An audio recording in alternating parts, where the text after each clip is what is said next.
The Jaguars open their season at home, hosting Josh Allen and the Buffalo Bills. On the first play of the year from scrimmage is Josh Allen picked off by the rookie Tramon Harris. Trevor Lawrence turns that into a touchdown pass to his new target, Marquise Hollywood Brown. And then Josh Allen is strip sacked, recovered by the Jaguars, and Allen looks to be hurt a little bit. Jaguars get 3 there, but later on, DeAndre Swift, first touchdown as a Jaguar, and it's 17-zip. Second quarter, Allen play fakes, gets smothered, loses the football for the second time, and it's recovered by R.L. Richards. After the turnover, DeAndre Swift strikes again with another trip to pay dirt, and just when Allen and the Bills were in the red zone, he's intercepted by Isaiah Rodgers, and he turns on the Jets all the way back to the house for Grandma's Cookies to make this one a laugher. Right before the half, Hollywood Brown gets free for a 39-yard strike from Lawrence. The Bills won the second half, but it was still a 50-20 victory for Coach FG and the Jacksonville Jaguars with a dominant home opening win. Hollywood Brown opens his Jags career with 126 yards and 2 scores. Tannehill and the Titans hosting the Jaguars, and I know, first highlight a punt, but check it out.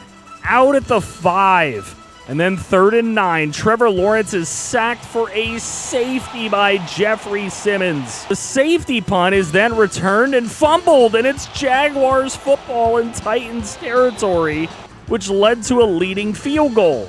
Until Ryan Tannehill from his own 39 throws off his back foot, 50-50 ball. Traylon Burks makes the grab and takes it into the end zone for 6. Late in the first half, Tannehill's pass is cut off and intercepted by Tyson Campbell, who would go all the way back to the house. Second half, Trevor Lawrence is cut off and intercepted as well. That's an open house for Christian Fulton for the 4th lead change of the game. 4 lead changes, how about pick 6 number 3? Tannehill pays no attention to Terrell Burgess, who housed that one. A short DeAndre Swift rushing touchdown put the Jags in front before Tannehill found Robert Woods in the corner of the end zone to tie the game up going into the 4th. Titans get the go-ahead score on a pass that could have been picked off, but it's Tannehill to Burks for the second time in the lead instead. Later in the 4th, this long throw leads to DPI on Christian Fulton and a field goal for the Jags to get within 1 point. He would have a chance, but the defense could not get off the field when they needed to the most. Coach FG is not happy with a 1-point loss to a rival. Shout out to Chad Muma and Tramon Harris for each getting 20 tackles in a very physical game where Derrick Henry had 34 carries. Trayvon Diggs had 2 interceptions on Tannehill, and that led to a breakout opportunity for him. If the defense could hold the Vikings to less than 100 passing yards or force 3 turnovers, or he personally had another amazing game. No more Kirk Cousins, it's Timmy Klink time in Minnesota hosting the Jaguars. Welcome to the NFL, Timmy Klink, as he is smacked by Chad Muma. Ball pops out into the arms of Kayvon Thibodeau for a scoop and score. Then Vikes elect to go for a 4th and inches, and the play call is this deep pass that Klink throws out of bounds. Trevor Lawrence takes advantage of good field position. Things got worse for Klink as he threw this pass right to Trayvon Diggs for a pick that led to 3 more Jaguar points. After that, he goes long, looking end zone underthrown, and Andre Sisco's in on the action with a pick. Long 89-yard drive after that pick is capped off by this DeAndre Swift rushing touchdown. It got bad for Minnesota. Coming out of the half, Lawrence hits tight end Evan Ingram, who has gone under the radar this season. And it's a long run, finally brought down at the 3-yard line. And then you guessed it, DeAndre Swift capping that one off with another short run to pay dirt. Timmy Klink getting aggressive again and going for the end zone. It's another interception for Trayvon Diggs, leading to another Jaguar touchdown. This one from Trevor Lawrence to Evan Ingram.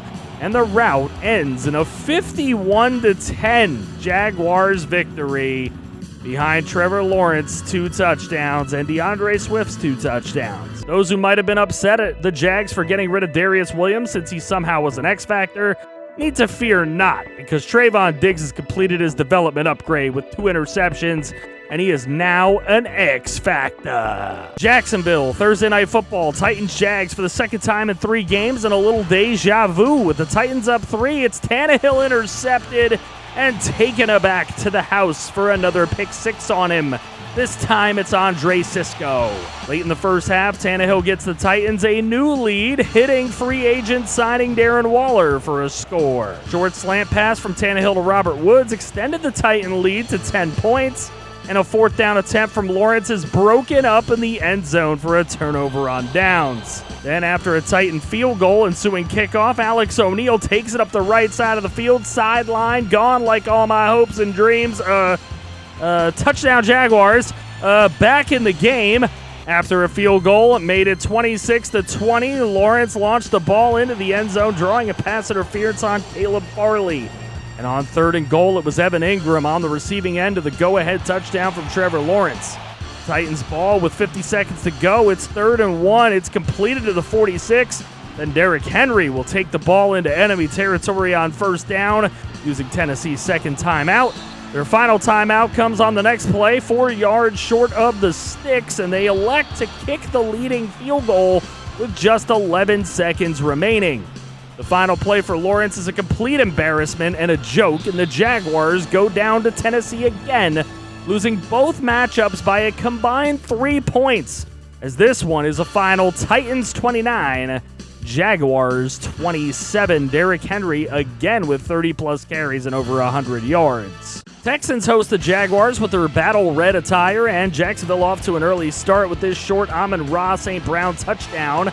And on their second possession, it's deja vu with another Amon-Ra St. Brown score and a 14-0 lead. Second quarter, Davis Mills is in danger and loses the football, only to be picked up by a lineman and go for a safety anyway. Add in the obligatory DeAndre Swift punch-in from short yardage, and a nice thread of the needle from T-Law to Evan Ingram. And the Jaguars go on to win 30-10 in Houston behind Trayvon Walker's big day and Amon-Ra's 2 TDs.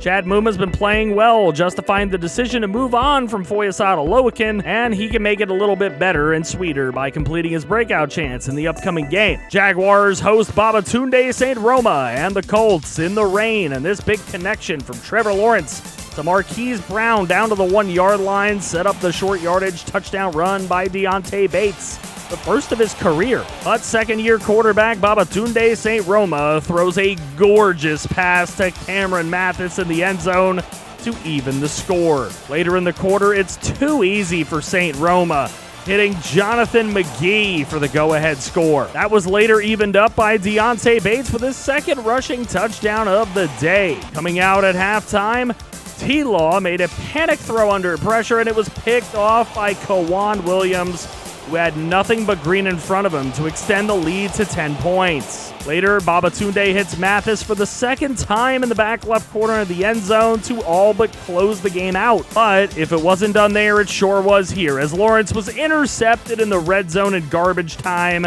to be sure that the Colts took home a dub 34-17 with 150 yards from Jonathan Taylor in addition to Cameron Mathis's great game. Unfortunately, Chad Muma did not get his development trade upgrade with that poor defensive performance versus the Colts, and we've rolled through 4 of our divisional games already, and we're 1-3 in them. Not looking great with the Titans at 4-1, having beaten our Jags twice, and the Colts at 3-3 with the early leg up on us. We need that win at home against the Texans in Week 8 before the Ravens and Chiefs hit our schedule. But first, we got to focus on the 4-2 Jets, who do not look like slouches themselves this year. We know they loaded up in free agency. How do you think we'll fare in our 6 games in the next episode? Let me know in the comments section below. Thank you, channel members, for all your support. Special shout out to the homies T-Clink24 and Christian Horn for being franchise quarterbacks, and super special shout out to Matthew Hackett, our only resident general manager. Love you, fam. Watch more videos right here.